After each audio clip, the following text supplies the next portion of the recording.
Unit 8 is sort of a combination of spookier material. If you're taking this course in the fall, hopefully it aligns somewhere around mid October. If you're taking it in spring, hopefully it's not Valentine's Day. So there's a richness of motif and parable allegory going on here, usually parable, where it teaches a moral lesson about these essays. Young Goodman Brown, obviously, right? He's taking his walk through the woods at night with a literal devil at his side who's testing his mettle.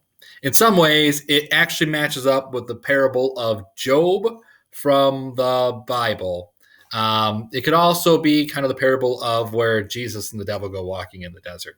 So each of these, right? It's a not a terribly unique concept, but done really well, and during a time in America where people were really fascinated with this.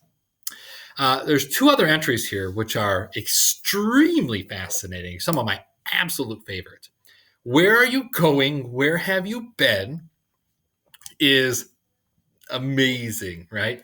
And again, it's got that parable sort of sense to it, and the tension really just builds and builds and builds and builds. The same goes for a good man is hard to find. If these don't get your suspense up, then I don't know what will. They are really, really well crafted structurally. So if you look at it from an Aristotelian structural formalist sense, a lot of good stuff to go from here. A lot of internal symbols, a lot of universal symbols. So just it can open up a lot of doors of conversation depending how you want to look at it. All of literary analysis and literary criticism is depending on how you want to look at something. And by looking at it closer and looking at it in new ways, we open up new avenues. So have fun out there in the discussion boards and the journal write, and I look forward to reading them.